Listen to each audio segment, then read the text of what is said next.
بسم الله الرحمن الرحیم. السلام علیکم ګرانو کتونکو، ستاسو قربا وکاسه ستاسو په درانه خدمت کې حاضر یم د پروګرام کنیکټ اف پیک سره. دا وخت کې زه ولاړم په کابل کې. کابل د افغانستان سر ښار دی. تاسو شاید زما کتلی شئ، زما په بیک ګراوند کې مسجد عبدالرحمن ډېر مشهور جومات دی د افغانستان په سر ښار کې. زمونږ په نننۍ خپرونه کې موږ کوشش کوو چې د افغانستان مختلفو سیاسي خلکو سره، سیاسي مشرانو سره موږ مرکې وکړو. دغه شان د امارت اسلامي چې کوم تنظیم مشران دي هغې سره موږ مرکې وکړو. د افغانستان چې کوم روان حالات دی، امنیت دی، دغه شان د حکومت جوړښت دی، په دغه ټولو امورو باندې موږ جامع رپورټونه راوړو ستاسو دې پروګرام کې او ستاسو ته موږ تازه معلومات درکو. جی ګرانو کتونکو، دا وخت کې موږ په پاکستان په ایمبیسی کابل کې موجود یو. موږ سره محترم سفیر جناب منصور احمد خان صاحب موجود دی. منصور احمد خان صاحب چې کوم د کرایسس دی یا دغه ټف سچویشن او پای کې دی ډېر بهترین خپل پرفارمنس کړی دی او دغه په سچویشن کې د فرنٹ نه لیډ کړی دی. نو موږ دې سره په دې ټول اورال سچویشن باندې خبرې کوو چې کم ایشوز را مخې ته دي او څنګه لګیا د پاکستان ایمبیسی د افغانستان په دې روانو چې کوم حالات دي، کوم دغه بیډ سچویشن دی یا کوم حالات دي، نو په دې کې کم قسم خدمت کوي د افغانستان اور پاکستان د خلکو. السلام علیکم سر. جی وعلیکم السلام وقار صاحب، آپ کو میں ویلکم کرتا ہوں اور امید ہے کہ آپ کا یہ یہاں کا دورہ کابل کا مفید رہے گا اور آپ اپنے ناظرین کو اور سامعین کو یہاں کی ایک سچویشن کے اوپر باخبر رکھ سکیں گے.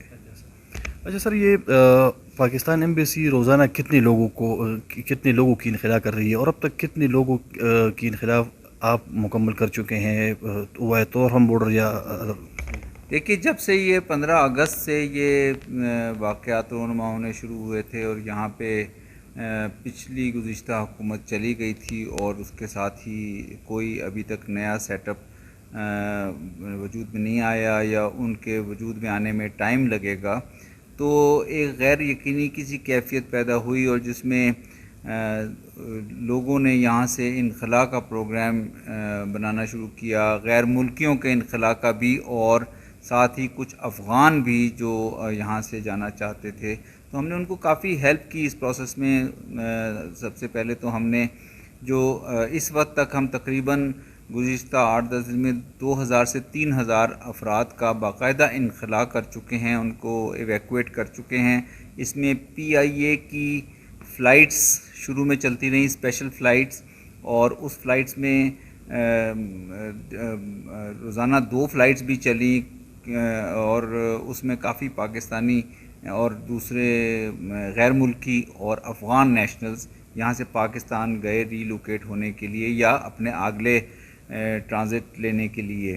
اس کے علاوہ ہم نے تورخم بارڈر سے پاکستانیوں کو بھی کافی پاکستانیوں کو یہاں سے روانہ کیا اور ابھی ڈیلی بیسس پہ چونکہ ایئرپورٹ پہ حالات اتنے سازگار نہیں ہیں، ایئرپورٹ پہ کافی بدنظمی ہے اور افغان عوام کی ایک بڑی تعداد نے ایئرپورٹ کو گھیر رکھا ہے، تو اس وجہ سے ہم نے روزانہ بیسس پہ کافی افغانز کو اور پاکستانیوں کو بھیجتے رہے ہیں ویا تورخم. پاکستانیوں کا انخلا تو مکمل ہو چکا ہے اور افغانز جو ہیں ان کو روزانہ کی بنیاد پر جو ان کی ریکویسٹ ہوتی ہے، ہم ایک خاص نمبر جو ہے ان کا ان لوگوں کو مدد کرتے ہیں جانے میں. اور اس کے علاوہ ایک تیسری چیز جو ہم نے بہت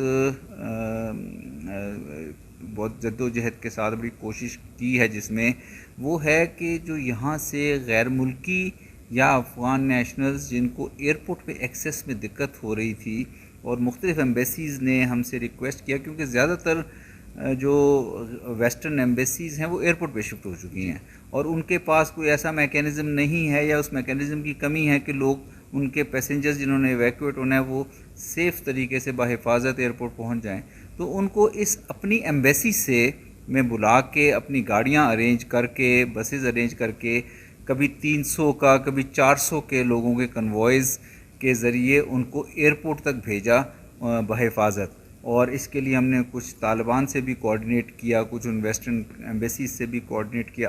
آج بھی ہم نے تقریباً 350 افراد کو، ٹرکش نیشنلز کو اپنی ایمبیسی سے آج صبح 12 بجے کے قریب ہم نے اپنی ایمبیسی سے روانہ کیا ہے ایئرپورٹ اور ہمیں امید ہے کہ وہ ایئرپورٹ پہ اب اپنی فلائٹس پکڑ سکیں گے. تو اس طرح اس ایفرٹ کو بہت اس کی دنیا میں بھی تعریف کی گئی ہے, افغانستان میں بھی لوگوں کی نظر میں ہے یہ, اور پاکستان کے اندر بھی ہمارے میڈیا نے اس کو کافی. یہ سر یہ پی آئی اے فلائٹس کے حوالے سے ہمیں بتائیے گا کہ کیا یہ ابھی بھی چل رہی ہے, بند ہے, یا کب تک کھلیں گی؟ دیکھیں پی آئی اے کی نے میں بڑی تعریف کرنا چاہوں گا, پی آئی اے کی مینجمنٹ کی, پی آئی اے کے سی ای او ارشد ملک صاحب کی. پی آئی اے نے اپنی فلائٹس بڑی ریگولرلی یہاں پہ چلائیں. شروع سے ہی جب یہ انخلاء کا عمل شروع ہوا تو پی آئی اے نے اپنی اسپیشل فلائٹس بھی چلائیں. پی آئی اے کی فلائٹس بند اس وقت ہوئیں جب یہاں پہ سویلین سائٹس جو ہے ایئرپورٹ کی اس پہ فیسلٹیز موجود نہیں رہیں, اور آخری فلائٹ جو وہ آئی تھی اس میں کوئی فیسلٹیز نہ ہونے کے باوجود اس فلائٹ کو ایمبیسی کے اور پی آئی اے کے عملے نے بڑی کوشش کے ساتھ روانہ کیا. اب یہ سچویشن ہے کہ ہم پی آئی اے کی فلائٹس اس وقت موجود نہیں ہیں, لیکن ہم فوری طور پہ کوشش میں ہیں کہ ان کو شروع کیا جائے. ہم کوشش کر رہے ہیں کہ پی آئی اے جو یہاں پہ ہیومینیٹیرین اسسٹنس لانے کا عمل ہے ڈبلیو ایچ او کے ذریعے, ڈبلیو ایف پی کے ذریعے, اس میں پی آئی اے کی شراکت ہو. پی آئی اے ان کو سروسز آفر کر رہا ہے دبئی سے یا کسی اور جگہ سے, اگر ہیومینیٹیرین سامان یہاں پہنچانا ہو تو پی آئی اے کی فلائٹس کابل میں یا مزار شریف میں آئیں گی. اور جیسے ہی یہ ایئرپورٹ کو دوبارہ آپریشنل 31 اگست کا جب انخلاء مکمل ہوگا, اس کے ساتھ فوراً بعد ایئرپورٹ کو دوبارہ سویلین سائٹ کو بھی آپریشنل کرنے کی کوشش کی جائے گی. تو ہماری کوشش ہوگی کہ ایئرپورٹ جلدی سے جلدی آپریشنل ہو, کیونکہ یہ کابل ایئرپورٹ افغانستان کی دنیا سے کنیکٹیویٹی کا ایک رستہ ہے. تو اس کا کھلا رہنا سب کے لیے بہت اہم ہے, افغان لوگوں کے لیے بہت اہم ہے, ہمسایہ ممالک کے لیے بہت اہم ہے, اور انٹرنیشنل کمیونٹی کے لیے بہت اہم ہے. اچھا سر, پاکستان کے کون سے بارڈر ابھی کھلے ہیں افغانستان کے ساتھ جو لگتے ہیں, اور ترخم بارڈر کے حوالے سے ہم بتائیے گا کہ اس کے کھلنے کا کوئی چانس ہے کہ نہیں؟ پاکستان کے دیکھیں تورخم بارڈر اور چمن بارڈر دونوں کھلے ہیں. تورخم پہ جو ٹریڈ اور ٹرانزٹ کی ٹریفک بھی چل رہی ہے, اور اس کے علاوہ تورخم سے پاکستانیوں کے یا افغانز کے یہاں آنے کا رستہ بھی کھلا ہے. یہاں سے البتہ جانے کے لیے جو افغانز کے جو پاکستان جانا چاہتے ہیں ان کے پاس ویلڈ ویزا کے علاوہ ایک منسٹری آف انٹیریئر کا پرمیشن لیٹر ہونا چاہیے, تاکہ پاکستان کی حکومت کے پاس, پاکستان کے اداروں کے پاس یہ انفارمیشن موجود ہو کہ کتنے افغان وہاں پہ جا رہے ہیں ری لوکیٹ ہونے کے لیے ٹیمپریری طور پہ, یا زیادہ کچھ عرصے کے لیے وہ رہنا چاہیں گے وہاں پہ. تو اس لحاظ سے تورخم بند نہیں ہے, تورخم سے ٹریفک جاری ہے. چمن پہ چونکہ ابھی ڈاکومنٹڈ ٹریول کا وہ نہیں ہے تو وہاں کی اپنی ڈائنامکس ہے, لیکن وہاں سے بھی موومنٹ ہو رہی ہے. اور ٹریڈ اور ٹرانزٹ جو ہے وہ کے لیے تمام پوائنٹس کھلے ہیں بارڈر کے, اور ہماری کوشش ہے کہ ٹریڈ اور ٹرانزٹ کو اس پیریڈ میں کی ہیلپ کی جائے فروغ کے لیے, کیونکہ اس وقت اب آپ کو پتہ ہے افغانستان کا فروٹ کا اور ڈرائی فروٹ کا سیزن آ رہا ہے, اور یہاں سے افغانز اس مشکل وقت میں, جبکہ ایک پولیٹیکل انسرٹنٹی ہے, ان کو ایک اکنامک یا اقتصادی مشکلات نہ آئیں. اس لیے ہماری کوشش ہے کہ ان کے فروٹ اور ڈرائی فروٹ کے جو ٹریفک ہے, ٹرانزٹ ہے, ٹریڈ ہے, اس کو ہم فیسیلیٹیٹ کر سکیں. سر یہ آپ نے ٹرانزٹ ٹریڈ کی بات کی ہے, افغان کے جو یہاں پہ جو زمیندار ہے یا جو فروٹ کے ساتھ ان کا تعلق ہے تاجر, تو اس کی کیا صورتحال ہے؟ کیا اب ہماری جو ٹریڈ ہے تو ایز یوزول چل رہی ہے, یا اس حالات کی وجہ سے کچھ کم ہوئی ہے؟ نہیں, بلکہ یہ ایک بہت انٹرسٹنگ فیکٹ ہے کہ حالات گو کہ گزشتہ کچھ عرصے میں مشکل ہوئے اس سیاسی اس پس منظر میں, لیکن جو ٹریڈ ہے پاکستان اور افغانستان کی وہ گرو کر رہی ہے, اس میں اضافہ ہو رہا ہے. اور اس کی وجہ یہی ہے کہ دونوں ملکوں کے درمیان کیوں ٹریڈ کی ایک ایسی کمپلیمنٹیریٹی موجود ہے کہ جو چیزیں یہاں پہ افغانز استعمال کرتے ہیں ان کی پاکستان میں وہ پروڈیوس ہوتی ہیں اور وہاں سے آتی ہیں. اسی طرح افغان ڈرائی فروٹ اور کارپیٹس جو ہیں وہ پاکستان میں ان کی بڑی مارکیٹ ہے. تو میرا خیال ہے اس کو اب بہت اور زیادہ فروغ دینے کی ضرورت ہے. جیسے ہی یہاں پہ ایک مستحکم نظام, سیاسی نظام وجود میں آتا ہے, ایک انکلوسیو پولیٹیکل سسٹم سیاسی مفاہمت کے نتیجے بنتا ہے, تو ہماری کوشش ہوگی کہ ہم ٹریڈ اور ٹرانزٹ میں بھی لوگوں کو سہولیات دینے کی کوشش کریں۔ اچھا سر، یہ آپ نے انکلوسیو گورنمنٹ کی بات کی ہے، تو کیا پاکستان اس میں رول کر رہا ہے، اس میں اپنا رول پلے کر رہا ہے، کوئی تعاون کر رہا ہے، یا اس میں جو کرنا چاہیے جس حد تک؟ اور یہ جو پنجشیر کے حوالے سے اور طالبان کے درمیان جو بات چیت ہے، اس میں پاکستان کا کیا رول ہے؟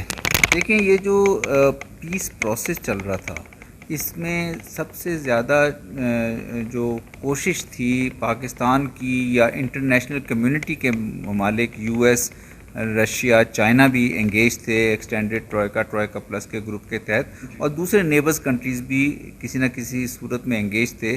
کوشش یہ تھی 1.5-2 سال سے کہ یو ایس طالبان ایگریمنٹ ہونے کے بعد سب کو علم تھا کہ 1 مئی تک 2021 تک امریکی فوجوں کا اور نیٹو کی فوجوں کا انخلا ہو جائے گا۔ کوشش یہ تھی کہ افغان گروپس کسی ایک سیاسی مفاہمت پر، سیاسی روڈ میپ پر ایگری کر جائیں، پولیٹیکل روڈ میپ پر۔ بدقسمتی سے وہ نہ ہو سکا، اور پھر اس ڈیٹ کو ایکسٹینڈ بھی کیا گیا 1 مئی سے 31 اگست تک، اور ہم نے دیکھا کہ 15 اگست کو اچانک جو ہے طالبان کابل میں داخل ہو گئے، لیکن کوئی سیاسی روڈ میپ ابھی تک ایگری نہیں ہو سکا۔ اب 31 اگست کو یہ انخلا مکمل ہو جائے گا۔ اس وقت بھی ہماری ان تمام انٹرنیشنل کمیونٹی کے جو ہمارے ممالک ہیں جو اس میں انگیجڈ ہیں، یو ایس ہے، رشیا ہے، چائنا ہے، ان کے ساتھ مل کر ہماری یہی کوشش ہوگی کہ افغانستان میں اب 40 سال سے زیادہ جنگ کو ختم کرنے کا ایک رستہ، واحد رستہ وہ یہی ہے کہ ایک سیاسی مفاہمت ہو ان تمام گروپس کے درمیان، ایک انکلوسیو گورنمنٹ اسٹیبلش ہو جس میں ہیومن رائٹس اور رول آف لاء کی رسپیکٹ ہو، ویمن رائٹس کی بھی رسپیکٹ ہو، اور انٹرنیشنل کمیونٹی کی سپورٹ سے یہ سیٹلمنٹ ہو، تاکہ افغانستان اب اس ایک 40 سال سے زیادہ عرصے کا جو کانفلکٹ ہے اس سے باہر آئے، اور انٹرنیشنل کمیونٹی کے اندر اپنا کے ساتھ ایک پراپرلی انگیجڈ ہو۔ لیکن یہ سب چونکہ اب ایک پروسیس جاری ہے، یہ پروسیس جو بھی سیٹلمنٹ یہاں پہ ہونی ہے وہ افغانس کے درمیان میں ہونی ہے۔ ہم پاکستان ہے یا دیگر ممالک ہیں وہ اس میں مدد تو کر سکتے ہیں، فیسیلیٹیٹ کر سکتے ہیں، لیکن بیسیکلی جو سیٹلمنٹ ہونی ہے، جو بھی پولیٹیکل ایگریمنٹ ہونا ہے، پولیٹیکل ڈیل ہونی ہے، پیس ڈیل ہونی ہے، وہ افغان گروپس کے درمیان ہونی ہے۔ اچھا سر، یہ جو افغانستان کے موجودہ روان حالات ہیں تو ان کا پاکستان پہ کیا اثر ہے براہ راست؟ دیکھیے، اگر افغانستان میں بد امنی رہتی ہے اور عدم استحکام رہتا ہے، تو آپ نے دیکھا کہ گزشتہ 20 سال کے دوران بھی یہاں پہ چونکہ مستحکم حکومت نہیں تھی، تو افغانستان کے مختلف پارٹس میں مختلف ٹیررسٹ اور تخریب کار گروپس کو سپیس ملتی رہی۔ ٹی ٹی پی اور جے یو اے ہیں جو ہمیں نقصان پہنچاتے رہے ٹیررزم کے ذریعے۔ ای ٹی آئی ایم سے چائنا بہت خائف ہے، اور چائنا کا بڑا کنسرن ہے کہ ای ٹی آئی ایم کو افغانستان کے مختلف علاقوں میں جگہ ملی ہوئی ہے۔ اسی طرح دیگر ٹیررسٹ گروپس القاعدہ، داعش ہیں جو کہ گلوبل پیس کو تھریٹن کرتے ہیں، عالمی امن کو تھریٹن کرتے ہیں۔ تو میرا خیال ہے کہ اگر ایک مستحکم حکومت آتی ہے انکلوسیو سیٹلمنٹ کے ذریعے، اس کا بہتر کنٹرول ہوگا افغانستان کے تمام علاقوں پر، اور وہ ان گروپس کا قلع قمع کر سکے گی، اور اس طرح افغانستان میں خود بھی امن ہوگا، افغانستان کے ہمسایہ ممالک بھی افغانستان کے ساتھ پرامن تعلقات کو بڑھا سکیں گے، اقتصادی تعلقات کو بڑھا سکیں گے، اور انٹرنیشنل پیس اور سٹیبلٹی میں بھی اضافہ ہوگا۔ تو اس لحاظ سے میرا خیال ہے کہ یہ افغانستان میں امن جو ہے وہ دنیا میں اور ریجن میں امن لائے گا، افغانستان میں بد امنی جو ہے سب کے لیے ایک بہت بڑا چیلنج رہے گی۔ اچھا سر، آپ نے ٹی ٹی پی اور جے یو اے کی بات کی، تو کیا پاکستان کے ابھی بھی کنسرن ہے؟ کیونکہ جو پچھلے دنوں میں جو جیل بریک ہوئی تھی ان میں سے کچھ لوگ ان کے بھی نکل گئے تھے۔ اس حوالے سے میں نے ذبیح اللہ مجاہد صاحب سے بھی اس دن کویشچن کیا تھا، انہوں نے کہا تھا کہ ہم اپنی سرزمین کو استعمال نہیں ہونے دیں گے کسی پڑوسی کے خلاف۔ تو کیا ہم گورنمنٹ لیول پہ یہ بات ان کے ساتھ ہم کر رہے ہیں، طالبان لیڈرشپ کے ساتھ؟ دیکھیے، پاکستان نے اس بات کو ہمیشہ بڑے زور سے ریز کیا ہے، بڑے شد و مت سے ریز کیا ہے اپنے ڈائلاگ میں، اپنے انٹریکشن میں. جو گزشتہ افغان حکومت تھی اس کے ساتھ بھی ہم اسے ریز کرتے رہے، اور افغان پیس پروسیس میں بھی ہم اس معاملے کو افغان طالبان کے ساتھ انٹرنیشنل کمیونٹی کی موجودگی میں ریز کرتے رہے کہ افغانستان کے اندر جو ٹیررسٹ گروپس ہیں، جس میں نہ صرف یہ کہ ٹی ٹی پی اور جے یو اے تو پاکستان کا کنسرن ہے ان پہ، لیکن ای ٹی آئی ایم اور دوسرے گروپس بھی ہیں. تو یہ انٹریکشن ہمارا جاری رہا ہے. لیکن اب جب آفیشیل تعلق اسٹیبلش ہوگا، اس میں آپ کو پتہ ہے کہ ہمارے سیکیورٹی میکینزمز موجود ہیں. اے پیپس کا میکینزم ہے، افغانستان پاکستان ایکشن پلان فار پیس اینڈ سولیڈیرٹی. ہمارے دونوں سیکیورٹی انسٹیٹیوشنز کے درمیان میکینزمز ہیں، اور ان میکینزم کے ذریعے ان ایشوز کو ریز کیا جاتا ہے. تو میرا خیال ہے ابھی ہمارا فوکس جو ہے ہمارا اور بین الاقوامی برادری کا فوکس یہ ہے کہ افغانستان کے اندر ایک سیاسی مفاہمت کے ذریعے ایک اس مستحکم حکومت کا قیام بہت ضروری ہے. اور یہ باقی ایشوز ہم اس کے بعد پھر انشاءاللہ جب وقت آئے گا تو ان کی آئندہ جو حکومت اسٹیبلش ہوگی اس سے ریز کریں گے. اچھا سر، یہ میں نے شروع میں بھی کہا کہ پاکستان ایمبیسی ماشاء اللہ یہاں پہ بہترین کام کر رہی ہے، اور آپ ایز اے ٹیم لیڈر آپ فرنٹ سے لیڈ کر رہے ہیں.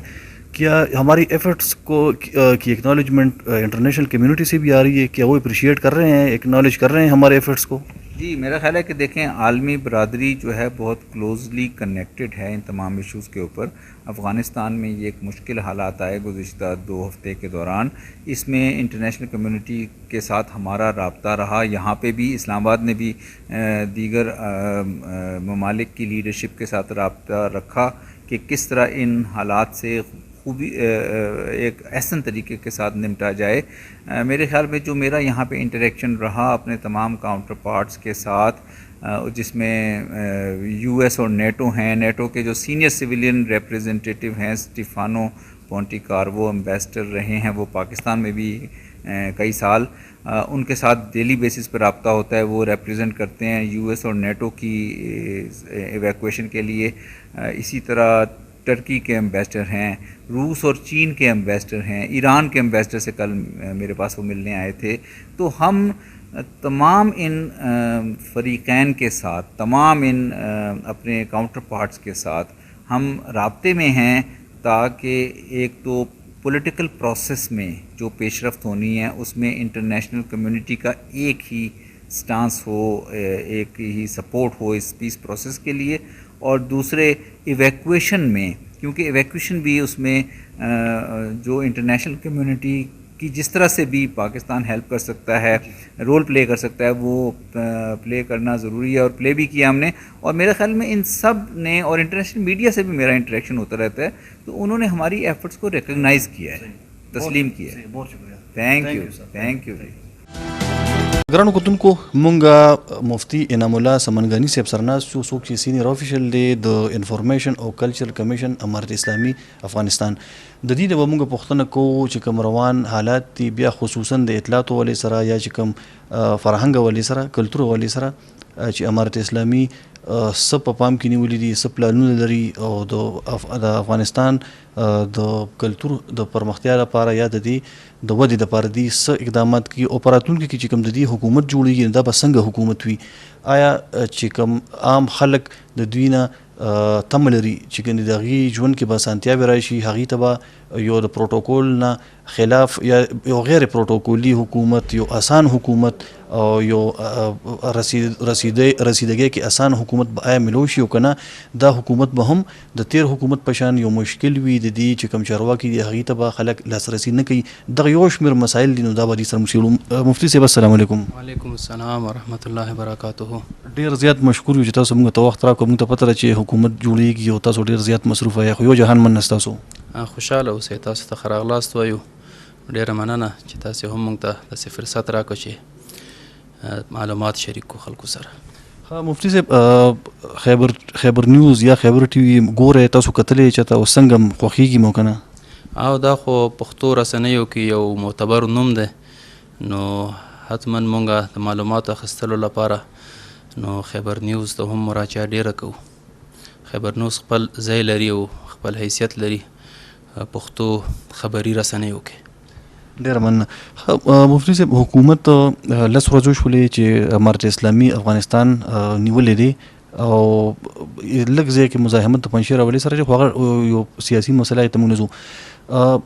حکومت هغه شان زر جوړ نشو، افغانستان تاسو ډېر زه ونیو حکومت جوړ نشو، تاسو نه منئ چې حکومت چې څومره په دا ډیلې کېږي یا دا رستو کېږي نو عام ولسو سره تشویش را پیدا کېږي یا خلا غونته کیفیت را مخې ته کېږي. په دې تاسو وایئ. دې باره کې زموږ خپله هم نګرانیانې شته او موږ ته اندازه شته چې د خلکو هم ډېر نګرانیانې دي، ځکه چې اوس فلحال افغانستان کې په رسمي توګه حکومت شتون نه لري، ځکه چې تیر حکومت له منځه تللی او نوی حکومت لا تر اوسه اعلان شوی نه ده. نو دا خلکو لپاره د تشویش یو سبب ګرځېدلی ده چې آینده کې به څه کېږي او څه به نه کېږي، خلک به څنګه شي او څنګه به نه شي. نو دا زموږ لپاره هم د تشویش ځای دی. خو د دې یو عمده لامل دا دی چې اسلامي امارت غواړي مخکې له دې چې یو نظام اعلان کړي یا یو حکومت اعلان کړي یا یو نظام او حکومت منځ ته راشي، باید د ټولو اړخونو سره خبرې وکړي، ټولو اړخونو ته اطمینان ورکړي، د ټولو اړخونو سره چې کومې خبرې دي خبرې واوري. نو د دې لپاره چې آینده لپاره بیا کوم بهانه نه وي چې یار زموږ خبره وانه اورېدل شوله، موږ سره ناسته ونه شوله، موږ چا اهمیت را نه کو. نو صرف دې دپاره چې په آینده کې خدای نخواسته د دې ملوک الطوایفي رامنځته نه شي، یعنی د ملوک الطوایفي مخنیوی وشي او خپل منځي جنګونو مخنیوی وشي، خلکو لپاره بهانې پیدا نه شي. نو دې دپاره اسلامي امارت داسې یو موقف نیولی ده که خیر ده یو 15 ورځې 10 ورځې 15 ورځې یو څو ورځې ځنډېږي ودې ځنډېږي، خو باید مونږ داسې یو تګلاره ولرو چې هغه د دې سبب شي چې آینده کې د افغانستان د ټولو د مشکلاتو د حل کېدو سبب وګرځي. نو اصل خبر هم دغه ده. مفتي صاحب، ډېر ویل کېږي چې ګنې طالبان 20 کاله چې کوم مخکې وو نو هغه اوس چینج دی، هغې کې بدلون راغلی دی.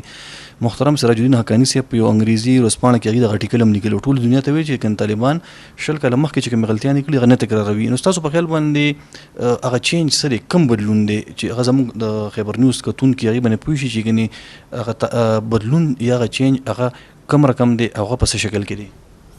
نو اصل کې خو خبره دا ده چې اوس هم ډېر خلک نه غواړي چې هغه زمونږ هغه اصلي څېره وویني یا اصلي څېره خلکو ته وښایي. زمونږ اصلي څېره مخکې هم دا وه چې مونږ خلکو کې وو او د خلکو سره وو او د ټولو خلکو مشکلاتو احساس مو کولو او وسې هم کوو. نو تیر چې کوم حکومتو چې هغه په اصطلاح یو جمهوري حکومت بلل کېدلو او د خلکو حکومت بلل کېدلو، د هغه مشکل دا و چې هغه خلکو کې نه او د خلکو نه و. مطلب د بهر نه راوړل شوی یو سیستم او د بهر نه راټپل شوی محدود څیرې او محدود خلک ول چې هغوی د خلکو سره هیڅ یوه رابطه نه درلوده. نو زمونږ او د هغوی توپیر یو خو دغه ده چې الحمدلله مونږ خلکو کې اوسېدلو، نو د خلکو په حمایت مو مبارزه وکړله. اوس الحمدلله د خلکو ټول مشکلات احساسوو او له حل لپاره یې ښه چمتو هم یو او ښه تعهد هم لرو. باقي پاتې شوله دا چې خلک وایي چې د دوی مخکې بله څېره وه، اوس د دوی څېره کې بدلون راغلی دی. نو زه یم چې داسې ډېر بدلون نه ده راغلی. نو موږ صرف دومره کړي دي چې د تجربو نه م زده کړي دي او شرایطو او حالاتو نه م زده کړي دي، او موږ دا غواړو چې باید خپل هغه زده کړو نه داسې د یو نظام بنیاد کېښودل شي چې هغه باثباته وي او دوامداره وي. او افغانستان کې دغه غټ مشکل چې دلته یو نظام هم دوام نه مومي، یو رژیم هم دوام نه مومي، د دې باید دې ته د پای ټکي کېښودل شي، د پای ټکي کېښودل شي او دا مشکل باید همیشه لپاره حل شي. نو دې دپاره اوس مونږ کوشش کوو چې ټول شموله افغان شموله اسلامي نظام اسلامي حکومت منځ ته راشي چې په هغې کې ټول خلک خپل ځانونه وویني، که هغه د هر قوم سره تعلق لري، د هغه د هر قشر سره تعلق لري، که هغه د هر ځي سره تعلق لري، خو چې افغانستان کې وي او د افغانستان وي نو هغوی به انشاءالله العزیز په دغه روان نظام او اسلامي حکومت کې خپل ځای ویني. ټول شموله حکومت نه تاسو مطلب دی، آیا په دې کې چې کوم دغه نور سیاسي جماعتونه دي هغې ته به هم تاسو ونډه ورکوئ لکه چې په تېر وختونو کې الیکشنونه کړي دي، که نه دا به بل قسم تاسو به لکه دا به کم شکل کې وي؟ او په دې زموږ کتونکي له پوهېږي چې آیا هغه تاسو سیاسي طرف ته اشاره کوئ، سیاسي مخالفینو ته، یا چې کوم مختلف سیاسي جماعتونه هغې ته که نه نور څه؟ نو اصل کې موږ چې کوم عامه معافي اعلان کړی ده نو دا خو تقریبا ټولو اړخونو ته شامل ده. نو کوم هغه سیاسیون یا هغه سیاستوالان چې هغوی مخکې موږ سره په مخالفت کې ول یا مطلب په داسې یو نظام کې ول چې موږ ورسره مخالفت درلود موږ نه منلو نو هغوی هم ټول بخښل شوي دي او ټول معاف شوي دي. نو موږ دا غواړو چې هغوی خپل کم ځای چې لري خپلو خلکو کې کم یا زیات او خپل کم حیثیت چې لري د هغې مطابق باید موږ هغوی ته اعتبار ورکو هغوی ته قدر ورکو هغوی ته عزت ورکو او د هغوی سره خبرې اترې وکړو. نو که موږ د یو علیا مصالحو لپاره لوړو مصالحو لپاره که کولی شو چې ټول یو ځای شو په یو نظام کې په یو حکومت کې نو موږ دې باره کې کم سرې کرښې نه لرو چې یاره دا به نه وي هغه به نه وي فلان به نه وي. نو دې باره کې موږ هیڅ یو سرې کرښې نه لرو.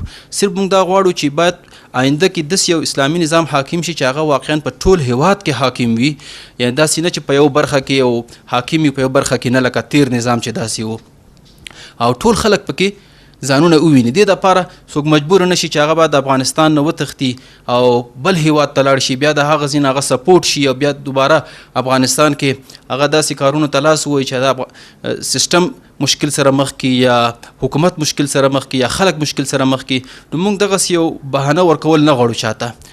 خلاصه د خبره دا ده چې الحمدلله د بهرنیان د افغانستان نه تقریبا وتلي دي او کم چې پاتې دي 4-5 ورځې کې به هغه هم انشاءالله وځي. نو موږ دا غواړو چې ټول افغانان افغانستان کې پاتې کیږي بهرنیان به دلته نه وي. نو باید د افغانان خپل منځ کې جوړ شي او پردیو ته بیا دا بهانه په لاس ور نه شي چې افغانان خپل منځ کې وجنګوي او افغانان خپل منځ کې یو بل سره مشغول وساتي. نو زموږ ټول هدف هم دغه ده چې باید موږ ټولو ته قناعت ورکو که په هغه هر رقم وي په هر توګه وي باید ټول همدلته ځانونه محفوظ او مسؤول وګڼي او نظام کې ځانونه شامل وګڼي. سمنګانی صاحب د حکومت حوالې سره په تیر حکومت کې موږ ولیدل چې کوم والیانو یا چې کوم وزیرانو نو هغوی ته رسیدګي ډېره زیاته ګرانه وه. تاسو به واسطه کتل او بیا هغوی کې به ډېر زیات مشکلات و سفارش. نو آیا ستاسو چې کوم والیان دي یا وزیران هغه به هم دومره مشکل دي د خلکو رسیدګۍ ته او که نه دا به کوله عوامي حکومت وي په دې حوالې د خلکو تشویش دی. نو آیا ستاسو په خیال باندې کوم اسانتیاوې به په دې لړ کې را پیدا شي خلکو ته؟ اصل کې زموږ دروازې خو الحمدلله ټولو لپاره خلاص دي لکه څنګه چې نن خلاص دي او خلک یې ویني او خلک ترې خوشحاله دي. انشاءالله دا به همدغه شانتې دوام مومي او تل لپاره به همدغسې وي. نو یوه غټ مشکل چې هغه په تیر حکومت کې و د هغه حکومت د ناکامۍ یو عمده سبب هم و هغه دا و چې هغه حکومت کې چې کوم مشران ول که هغه وزیران ول که مشاوران ول که والیان ول هغه ټول تقریبا یعنی ټول د بهر نه په افغانانو باندې ټپل شوي خلک ول او همدغه و چې کله دغه نظام د سقوط سره مخ کېده او د نظام ماتېدو نو د ټولو نه اول هغه خلک له افغانستانه ووتل. موږ دلته په دې 100 ورځو کې کابل ښار کې ولیدل نو ټول خلک په ځای دي او هیڅوک هم د تیښتې کوښښ نه کوي.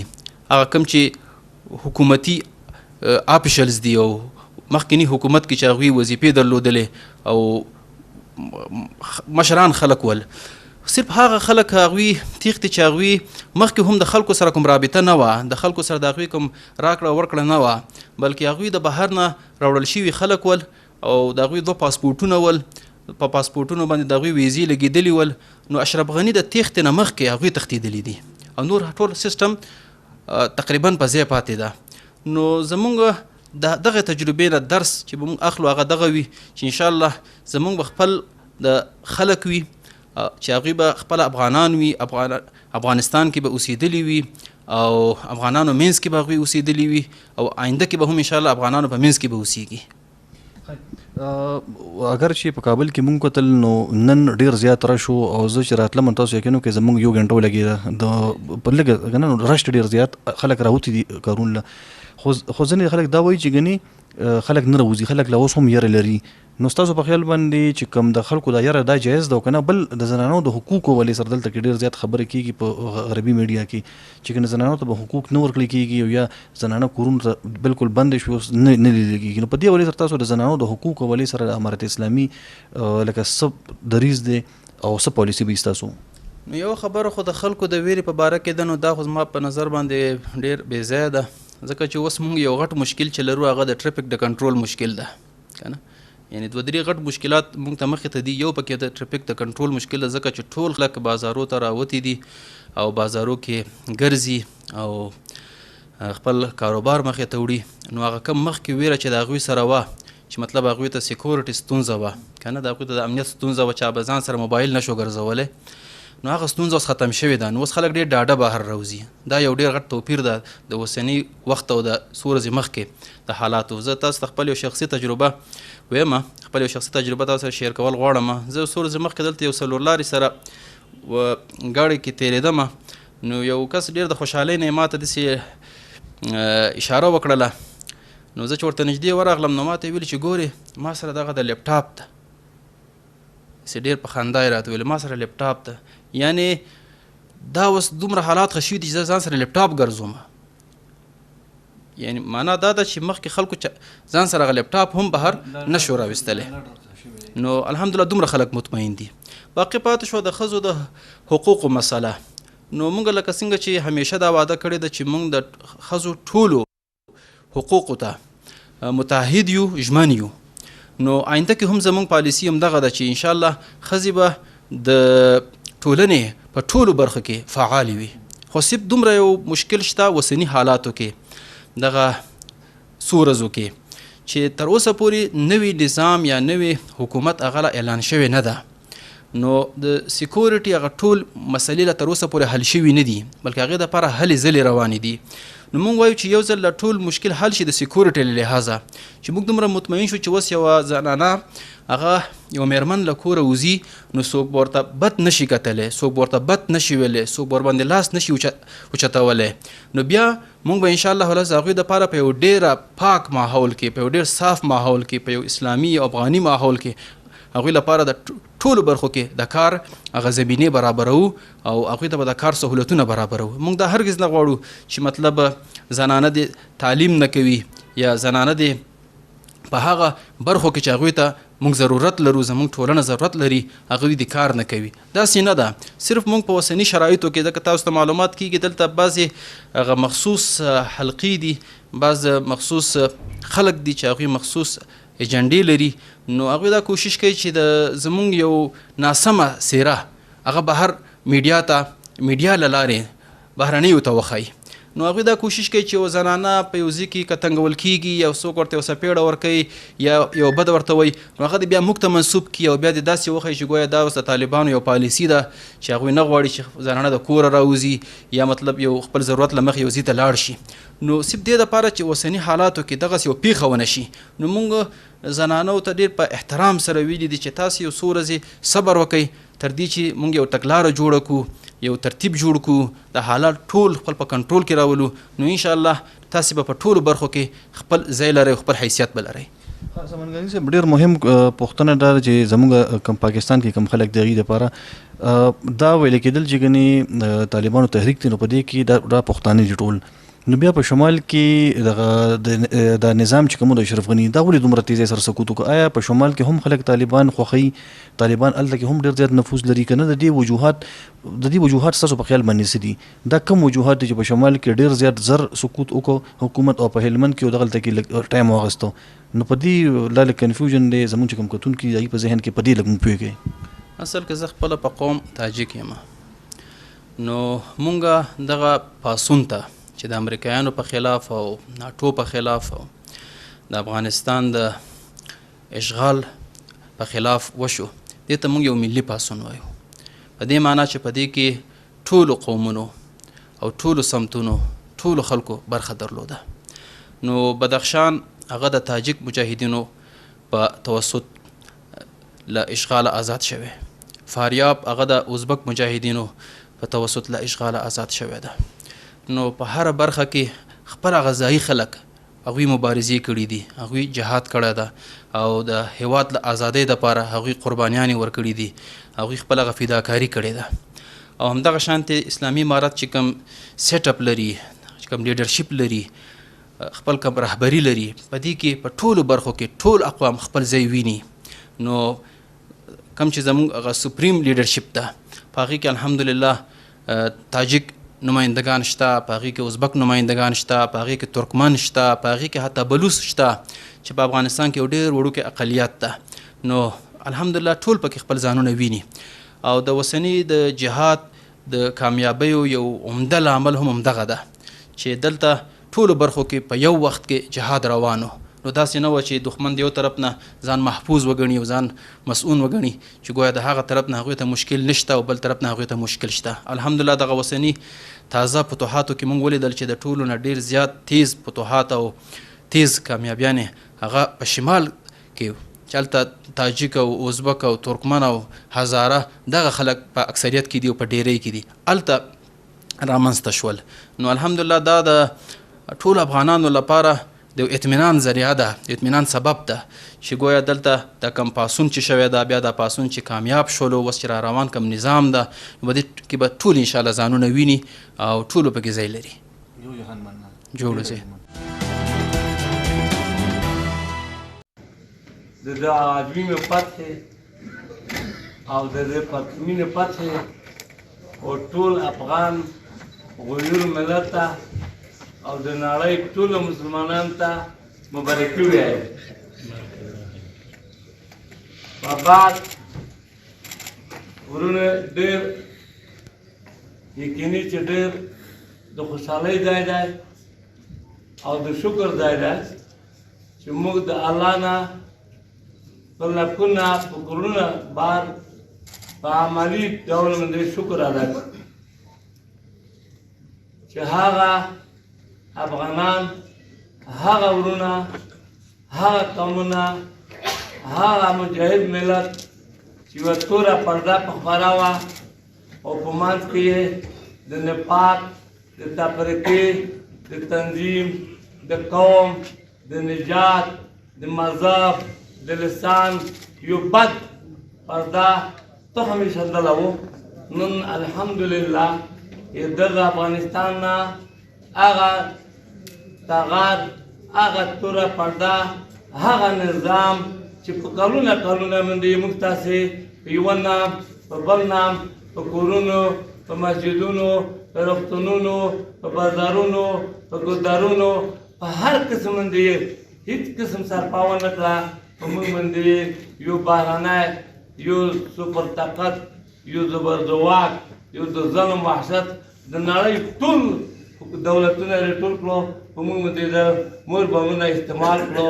د دې لپاره چې افغانان د افغانستان غیور ملت او هغه دین، هغه اسلام، هغه کلچر، هغه عظیم شان قرآن کریم چې موږ ته الله نازل کړی دی دا د افغانستان نه محو کړي. څو اهم خبره ته یقیني زه ډېر عفه غواړم د ټول مجلس نه او خصوصا دغه قدرونه نه، علمای کرامو نه، د هغو شیوخو نه او د مخاور سپین ږیرو نه او د جهادي قمندانونو نه چې دلته هر یو الحمدلله تر موږ نه په ډېره لوړه سطحه باندې او ډېر علم او ډېرې تجربې خدای ورکړي دي او ډېر حقدار دي چې خبره وکړي. خو چون انسان دی هغه مشرون اوس دلته وجود نه لري چې موږ په مخ کې الحمدلله دی یو تاریخ پرېښی دی او افسوس دی چې اوس دلته وجود نه لري. موږ خدای پاک دې مسؤلیت ته راوتلي یو چې موږ د مسلمانانو خدمت وکړو، یو ډاډ ورکړو، یو د امن فضا قایم کړو.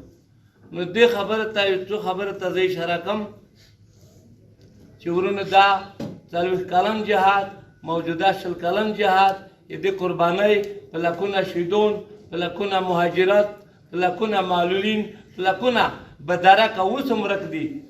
دا معلومات یې نه کړي چې وروسته تاجکستان ته وړي، ازبکستان ته یې وړي دي او نن یې کاناډا، فرانسې، امریکا ته وړي دي او که دلته په د سوز او په رشخورو په دشت لیلا کې خاص دي. او ډېر یتیمان، کونډې، ښځې، ماشومان، ورونه، خویندې ناست دي چې ما بابا جان به کله رسي. اوسه پرې پته ونه لګېده. نو ورونه هغه دشمني، سپر طاقت، زبرځواک چې د دنیا مغرور قوت و، د ټولو دنیا شوروي اتحاد و، خدای په روسیه بدله کړه. نن صلیبیون وي او د ټولو دنیا قوت و. انشاءالله خدای نه غواړي چې یوازې یوه ولایت بدله شي، ټوټه ټوټه شي. نعره تکبیر، نعره تکبیر.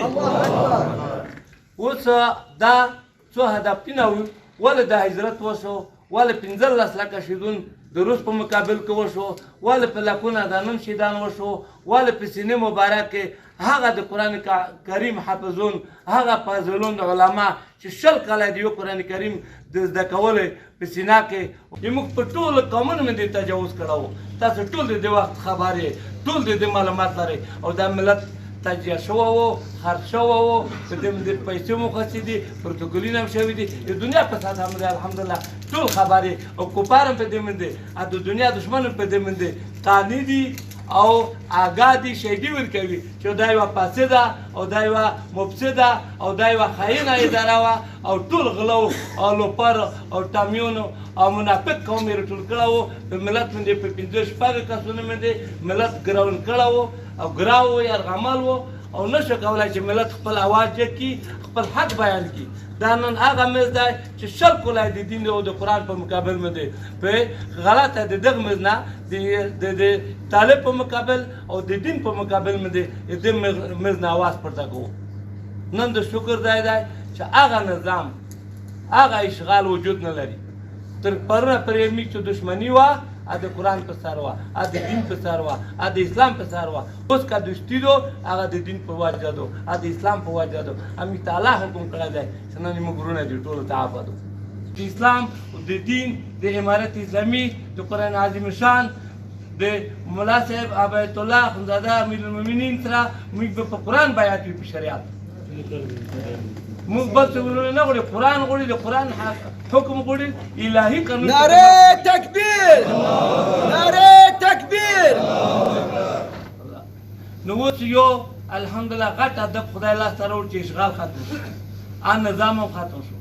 دویم اوس ټول ورونه یو الحمدلله، ټولو ته عاپ عمومي دو او باید د دغه عاپ عمومي نه هر څوک استفاده وکړي او دې ته ونه ګوري چې ما ته به امارت اسلامي یا به څوک ووایي چې راځه ما ته دا کار وکړه. نه، هر سړی خدای ته، قوم ته، ملت ته، ځان ته، انسانیت ته، هر سړی بلکې د حیواناتو ته مسؤول دی چې یو سړی د کښت، د زراعت، د انجینري او د ډاکټري که یو علاج د ده د وجې نه چې ډاکټر وي نن په کور کې پټ وي او د دی د علاج د حیوانو یا د انسان کولی شي رسي نه، الله ته دی مسؤله دی. په یو کابل کې امن و، تاسې دې شاید نه یئ. ناموس، مال، اولاد، تلیفون، سرپون، څه عمل ورته وشو. ګوتې یې ونه کاټ کړې او پیسې به یې غوښتې، په لکونه ډالر او پیسې به یې غوښتې. اوس الحمدلله الا مگر والنه دا د خدای قانون دی. تقدیر فیصله به رسي، صحوه به رسي، خطایې به رسي، مشکلات به رسي، خو انشاءالله په صلح کې بلکې په الله کې به یو داسې واقعه رسي چې به د تقدیر فیصله وي او یا به غلا کېږي یا خدای مکه قتل به کېږي یا به کوتهدري کېږي. خو هغه د په انشاءالله موږ د خدای سره دا وعده دو چې هغه قانون چې الهي قانون دی، یغله نه به لاس کټ کېږي، کوتهدري نه به پښه کټ کېږي، د قاتل نه به سر کټ کېږي، حدود الله به جاري کېږي. کله چې حدود الله جاري شي انشاءالله ټولو ته به امن وي. هغه به درد نه لري، هغه به پور او پغور نه لري، هغه به غم او ژړا نه لري، هغه به ټولو ته امن راولي. ورونه اوس راځئ، دا په موږ ته سپار ده چې الله دپاره به موږ د دې امارت اسلامي نه، د دین نه او د خپل څه تعلیم زده کړی وي په ټوله به یې دغه حمایت کړو، دا کار ته به یې ډاډ ورکوي، همکاري به کړو. صحیح په دغه وعده او ټول ملت ته ډاډ ورکوي د امن په خارج کې دي، په داخل کې دي. او موږ یې راپ عمومي کړی دو، موږ ورسره دوکان نه کوي. موږ به انشاءالله دی ته په عمل باندې امن ورکوي. یو هغه مشکل دی چې امارت سره و، طالب سره و، هغه تر په هیر الحمدلله هغه طرفه خلوص دی. باقي چې رب سره څه ګناه کړې وي، رب ته مجرم وي، موږ هم یو. رب هر څوک سره حساب. ملت په خیانت کړی وي، ملت به بېجایه کړی وي، ملت کې ظلمونه کړي وي، کته ته ملت پوښه دای پوښه. ما سره کولی شي چې هر ملت راشي په ما دعوا وکړي او دلته به د عدالت مېز ته راکاږي. ولې زه هېڅکله معصوم نه یم. ورونه اوس یو دوه هدفونه پرې راشو، اشغال ختم شو، امن روغی. دریم هدف یې موږ ته اوس داسې و چې یو سوچا داسې اسلامي نظام به راولي چې ټول ملت، قوم، اقوام، مذهبونه او د موږ ته ټول اشپار، افشار او کلي کورونه او په دې کې ځان او مال په تحفظ، په عدالت وویني.